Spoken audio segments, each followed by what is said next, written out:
How do you erase someone's dignity? With a smile, she walked into a luxury spa in sweatpants. Silent, kind, invisible. In less than 15 minutes, they laughed, recorded her, and dragged her out, like she was dirt beneath marble floors. But they didn't know the truth. They didn't know the woman they humiliated owned every inch of the ground beneath their feet. What happened next? It wasn't revenge, it was reckoning. And it will haunt everyone who has ever judged someone too soon. The glass doors of Essentia Luxe Spa slid open with a quiet sigh as Clara Evans stepped inside, her oversized gray hoodie brushing softly against sleek marble floors that gleamed like they'd never known a scuff. Her leggings were plain, with no logo or shine, just comfortable fabric wrapped around a woman who didn't care for pretense.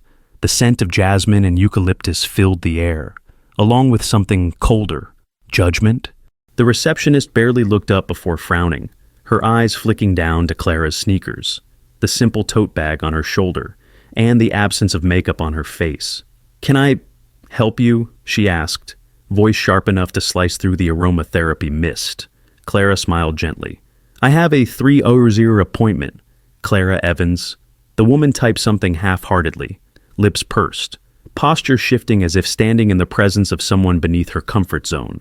Behind her, two women in matching silk robes and slick ponytails turned to stare, one whispering, "She must be here for a delivery." The other giggled, "Or a refund." Clara pretended not to hear, but her hands tightened slightly on the strap of her tote. The receptionist clicked her tongue. "I'm not seeing your name on the VIP list. Are you sure this is the right location?" Clara nodded. "I'm sure. We're a luxury facility," the woman added, voice drenched in polite venom. "We do have a strict dress code for all guests." "I wasn't aware," Clara said calmly. "I just came for a facial." Another scoff behind her. "She wants a facial here." Clara stood still, face unbothered but eyes slowly sharpening. The receptionist leaned forward. "I'm going to have to speak to management. Please take a seat, over there." She gestured toward the edge of the lobby, far from the plush lounge area reserved for real clients. Clara turned, walked slowly toward the plainest chair in the corner, and sat, straight-backed, quiet, invisible for now. Clara sat perfectly still in the cold, stiff chair near the lobby's edge, her presence treated like an awkward mistake the staff wished would disappear. Across the room, the scent of lavender oil mixed with quiet laughter as the two silk-robed women whispered louder now, emboldened by the receptionist's smirk. "She really thinks she's getting treated here." One sneered, tapping on her phone. "This is Essentia Luxe, not a mall kiosk." The other held up her phone and angled it discreetly toward Clara. "Smile for TikTok. Sweetheart. Hashtag self-care fail." The front desk receptionist leaned toward a passing attendant and muttered. She walked in here looking like she just rolled off a couch. No jewelry, no reservation number, no clue. Clara heard every word, but said nothing. Her face remained unreadable, the calm surface of a storm no one saw coming. 5 minutes passed, then 10, no manager, no service, only the growing buzz of whispers, the glow of phone screens, and the kind of smug superiority that feeds off imagined power. One intern, a nervous girl named Leah, approached hesitantly, holding a tray with infused water. "Ma'am, would you like a drink?" she asked quietly. Before Clara could answer, the receptionist barked, "Leah, that's for guests." Leah froze, his cheeks flushing, and retreated. Clara's voice finally broke the room's rhythm. "Actually, I am a guest." The receptionist rolled her eyes. "Until we find your name in the system, ma'am, we can't assume that." Clara stood up slowly, her voice like glass under pressure. "Then I'd like to speak to the manager. Now." A silence swept over the room, uncomfortable and sharp. The receptionist forced a fake smile. "Of course, I'll page her." She turned away, but not before muttering, "She'll love this." Moments later, Vanessa, the spa manager, appeared, tall, composed, with a clipboard clutched like a scepter and eyes already glazed with judgment. "Is there a problem?" she asked, not to Clara, but to the receptionist. "She's demanding a treatment," the receptionist replied with a soft chuckle. But there's no appointment. And her eyes swept Clara's outfit. Well, I thought you should handle it. Vanessa turned to Clara and delivered her smile like a slap. This spa has a certain atmosphere to maintain. We can't allow walk-ins in casual attire. It creates confusion for our actual clients. Clara stared at her, unmoved. I'm not a walk-in. Then perhaps, Vanessa replied with a smug tilt of her head, you're simply in the wrong place. Clara exhaled slowly, her patience thinning like mist under heat. She said nothing. Not yet. Not here. Not while the audience was still clapping for the wrong show. Vanessa's smile hardened into something surgical as she turned to the two security staff near the entrance. Both tall, both visibly uncomfortable, but trained to follow orders, not ask questions. Please escort this individual out, she said sweetly, her voice echoing through the pristine lounge like a blade wrapped in silk. Clara blinked once, slowly, as if her mind were memorizing every face, every word, every ounce of disdain in the room. I'm asking you to double-check the system, she said firmly, but not pleading. I do have an appointment, and if you can't find it, you're looking in the wrong place. Vanessa crossed her arms. You've already disrupted the peace. Our spa promises a tranquil environment for discerning guests, not confrontations in sweatshirts. She looked over her shoulder and added, louder this time, thank you for your understanding. Ladies and gentlemen, the women in silk robes clapped mockingly. One raised her glass and whispered, to class. The guard stepped forward. Unsure, Clara didn't resist. She stood slowly, gathering her bag with quiet dignity. But as they reached for her arm, she froze and looked directly at Vanessa. You're making a mistake, Vanessa scoffed. The only mistake is letting this go on too long. A guest in the corner took out their phone. Another one hit record, as Clara was escorted across the floor, past the scented fountains, the soft harp music, and the sea of smug, manicured faces. The same receptionist who had sneered at her earlier let out a soft laugh. She'll tell her friends about this at the laundromat. A ripple of laughter followed. The door swung open. Clara stepped into the sunlight, silent, calm, her hoodie fluttering slightly in the breeze. The glass door clicked shut behind her. For a long moment, no one inside said a word. Then Vanessa exhaled dramatically, crisis averted. But outside, Clara pulled out her phone, pressed one contact, and lifted it to her ear. They just dragged me out of my own spa, she said quietly. 10 minutes. A pause. Then she hung up and smiled. Not the smile of a victim, the smile of a queen about to reclaim her throne. Vanessa's smile hardened into something surgical as she turned to the two security staff near the entrance. Both tall, both visibly uncomfortable, but trained to follow orders, not ask questions. Please escort this individual out, she said sweetly, her voice echoing through the pristine lounge like a blade wrapped in silk. Clara blinked once, slowly, as if her mind were memorizing every face, every word, every ounce of disdain in the room. I'm asking you to double-check the system, she said firmly, but not pleading. I do have an appointment, and if you can't find it, you're looking in the wrong place. Vanessa crossed her arms. You've already disrupted the peace. Our spa promises a tranquil environment for discerning guests, or not confrontations in sweatshirts. She looked over her shoulder and added, louder this time. Thank you for your understanding. Ladies and gentlemen, the women in silk robes clapped mockingly. One raised her glass and whispered, to class. The guard stepped forward, unsure. Clara didn't resist. She stood slowly, gathering her bag with quiet dignity. But as they reached for her arm, she froze and looked directly at Vanessa. You're making a mistake, Vanessa scoffed. The only mistake is letting this go on too long. A guest in the corner took out their phone. Another one hit record, as Clara was escorted across the floor, past the scented fountains, the soft harp music, and the sea of smug, manicured faces. The same receptionist who had sneered at her earlier let out a soft laugh. She'll tell her friends about this at the laundromat.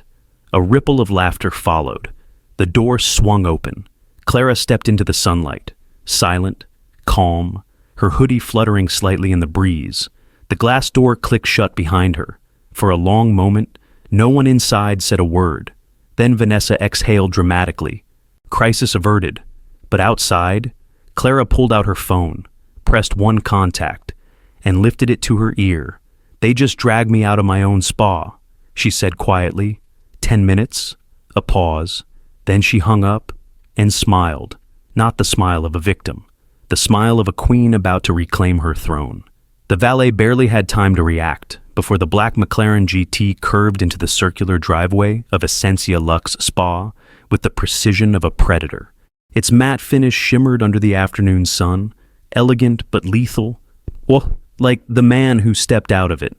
Grayson Evans, billionaire tech magnate, philanthropist, and media-averse powerhouse, adjusted the cuffs of his charcoal suit without looking up. He didn't need to. His name moved faster than his footsteps. Inside the spa, Vanessa was laughing with the front desk staff, still glowing from her imagined victory. "Did you see her face?" she said. "I almost feel bad." But the words froze in her throat as the spa's main doors parted open and Grayson Evans walked in.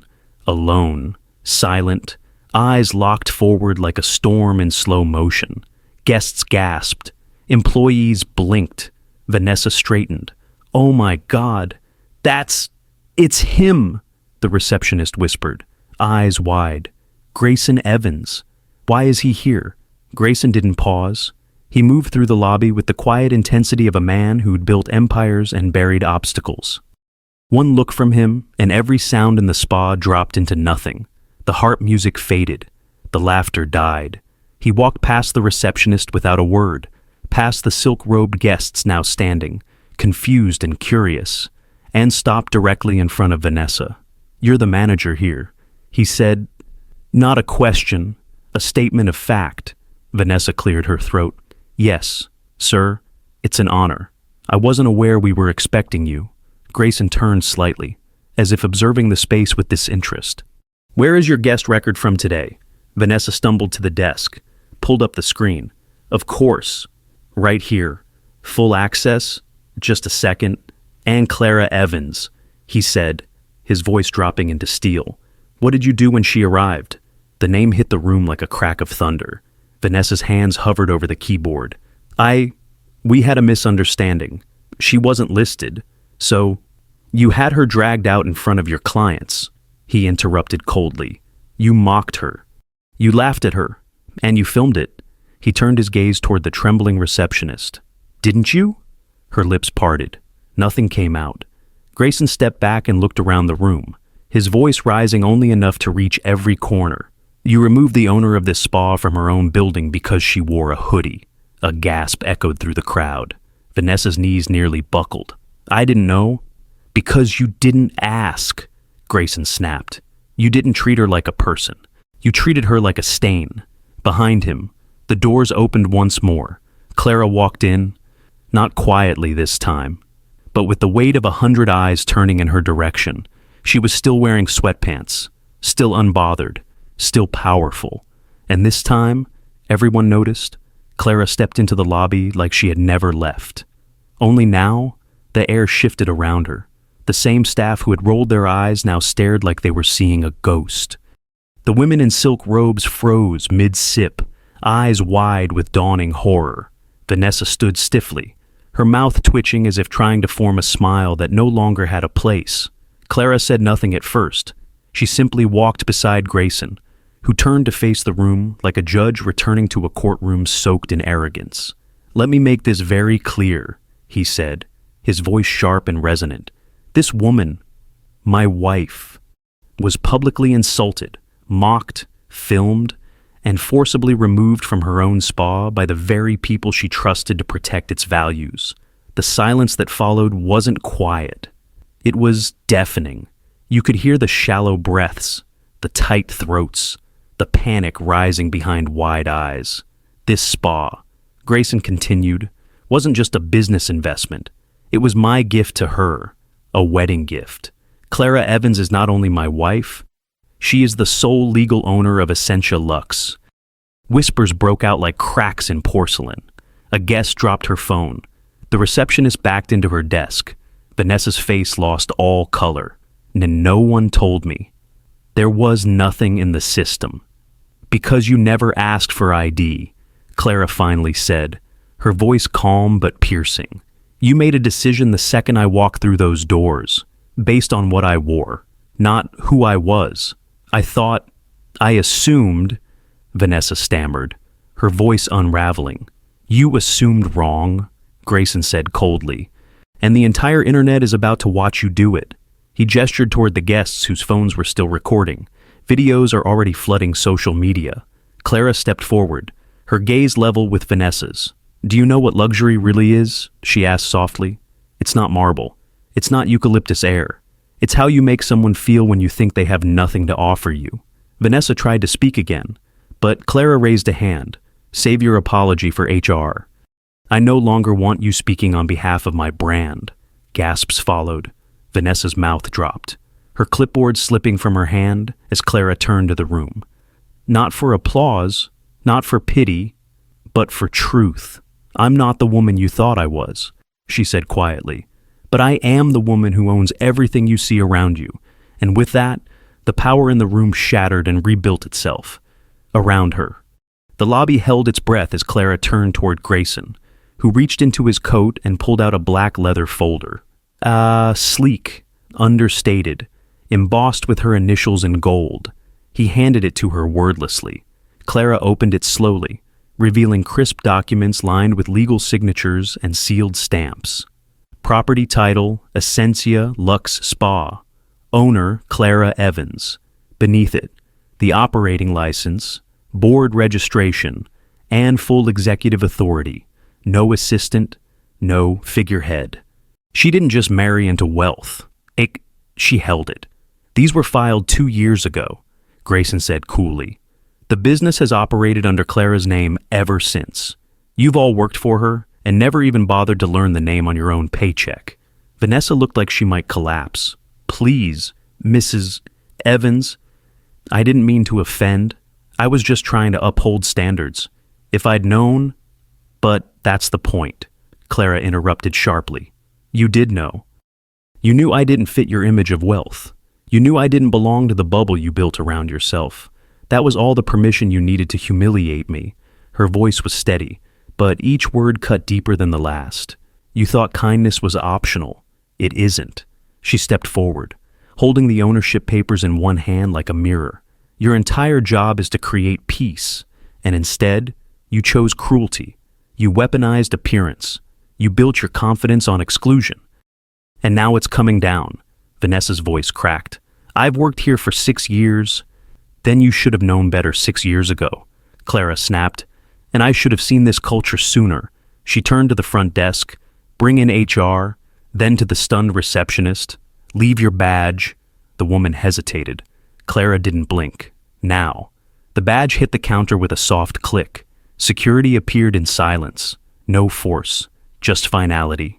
Clara faced the room again, eyes sweeping over the spa she had once created as a sanctuary, now tainted by rot disguised as luxury.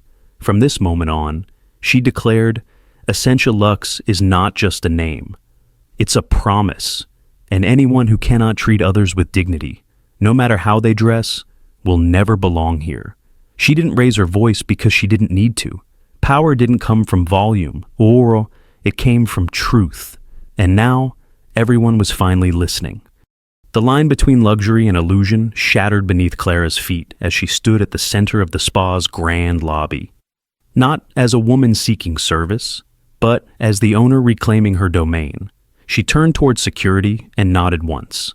Escort Vanessa and the receptionist out. Their employment ends now. There was no shouting, no drama, just the sound of silence giving way to consequence. Vanessa opened her mouth to beg, but no words came. The receptionist looked pale, confused, stunned, like the mirror they held up to others had suddenly turned on them. As the doors closed behind their retreating figures, the room exhaled a long breath it didn't know it had been holding. Clara then turned toward the remaining staff, stylists, attendants, massage therapists, all of whom had stood frozen, afraid to choose a side. This is your chance, she said, voice clear. I don't need perfect resumes. I need people who believe that respect doesn't come with a price tag. Several nodded slowly, ashamed. Others lowered their heads, but one hand went up, hesitant but certain. It was Leah, the intern with the tray of infused water. Mrs. Evans, she began softly. I tried to help earlier. I just didn't know if I was allowed. You didn't need permission, Clara replied, eyes warm. You acted from kindness, and that's the only policy that matters to me now. She stepped forward, pulling a card from her tote. Leah, as of this moment, you're promoted to guest relations coordinator, effective immediately. Leah's lips parted in disbelief. Me? Yes, Clara said, because when everyone else saw someone they could step over, you reached out your hand. Around them, the spa began to transform. Guests who had once giggled in corners now shifted uncomfortably, unsure of where they stood in the new order. One of the silk-robed women who had mocked Clara earlier stood and approached sheepishly. Mrs. Evans, You can direct any concerns to the front desk, Clara said calmly, turning away. If you choose to return, you'll be treated with respect, just like everyone else. Grayson watched from a distance, pride glinting in his eyes but saying nothing. This wasn't his battle anymore. It never had been. This was Clara's kingdom. And today, she'd burned the old walls to the ground to build something better in their place. That night, as city lights blinked softly beyond the windows of her penthouse suite, Clara sat before a camera. Not with a team of stylists, not in a boardroom, but in her signature hoodie and the same sweatpants they had tried to shame her for. The Essentia Luxe logo glowed faintly behind her. No press release, no PR filter, just her voice, just the truth. Today, I was thrown out of a spa I created with my own hands, my own heart, and my own vision. She began, eyes calm, posture steady. Not because I didn't belong, but because I didn't look like I did. She held up the leather folder briefly, showing the ownership papers for the world to see. I didn't post this to shame anyone, she continued. I posted this to wake us up. The clip cuts to short flashes of earlier footage. Her being escorted out. The guards. The mockery. Then back to her face. Luxury is not entitlement. It's not thread count. It's not wearing the right shade of lipstick. True luxury, she said, her voice cracking ever so slightly, is when every person is treated with dignity, whether they walk in wearing silk or sweats. Comments flooded the live stream. Queen energy. This woman just changed the game. Tears. Absolute tears. Clara leaned forward. I grew up in a trailer park. My mom saved every dime to buy me my first shampoo bottle that didn't say discount. I built this spa because I wanted people, all people, to feel like they were worth something. Today reminded me that not everyone who works for you shares your vision, but starting now, they will. She looked directly into the lens. To every girl who was ever made to feel invisible. To every man judged for not fitting in. To every soul who's been told they're not enough. You are. You always were. You just needed the right door to open. And I promise you, mine is open now. She clicked this video off. In 24 hours, it would reach 15 million views. In 48, she'd be interviewed by every major outlet. But for now, she stood in the quiet of her living room, barefoot, no makeup, no lights, just the peace that comes from finally speaking the truth out loud. 3 days later, the sun cast its first light across the glass facade of Essentia Luxe Spa. Inside, the air smelled of jasmine and something new. Hope. The lobby had changed, not in design, but in spirit. The fake smiles were gone, replaced with genuine warmth. At the reception desk stood Leah, now in a tailored blazer and name tag that read, Guest Relations Coordinator, greeting guests with pride she'd earned, not borrowed. The doors slid open with a hush as a woman stepped in slowly, uncertainly. Her jeans were torn at the cuff, and her sweater was faded from too many washes. She held a gift card in her hand like it might shatter. Her name was Renee, a single mother who had won the spa voucher in a charity raffle. Her eyes darted nervously across the crystal chandeliers and polished marble. fully expecting someone to approach with suspicion. She barely made it 3 steps before Leah appeared with a warm smile. "Welcome to Essentia Lux. May I take your coat?" Renee blinked. "I'm not sure I belong here," she whispered. Leah smiled gently. "You belong here more than anyone. What kind of experience would you like today?" Renee's voice wavered. "A facial. But I can come back when I'm more dressed for it." Leah shook her head. "You're perfect as you are." From the top of the balcony above the lounge, Clara stood watching. Not as a CEO in disguise, but as a woman who had turned pain into purpose. Grayson stood beside her, one hand resting lightly at her back. "This is what you built," he said quietly. Clara nodded, eyes never leaving Renee. "No, this is what they almost destroyed, and what we rebuilt." Downstairs, Leah gently guided Renee to the lounge, offered her a drink, and treated her like a guest of honor. No giggles, no whispers, just grace. And upstairs, Clara finally smiled. Not for the cameras, not for redemption, just for the girl she used to be, the one who once walked into the wrong room and stayed quiet. Not anymore. Later that afternoon, the spa buzzed not with gossip, but with kindness. Guests sipped herbal tea in serene silence, and every staff member moved with purpose. Not out of fear, but out of pride. Clara descended the staircase slowly, still dressed in her favorite gray hoodie, the very one they'd mocked her in days earlier. This time, no one blinked, no one whispered. They smiled. They stood a little straighter. They saw her. She moved past the marble counter where she had once been told to leave, past the plush lounge chairs where laughter had once tried to strip her dignity, and sat on the very same velvet cushion where she had waited, and waited, for permission to be treated like she mattered. Only this time, she didn't wait. A guest approached her shyly. "You're her, right? The woman from the video." Clara smiled softly. "Depends on what you saw in the video." The woman nodded. "I saw someone who changed what it means to walk into a place like this." Clara looked around at the space she had transformed.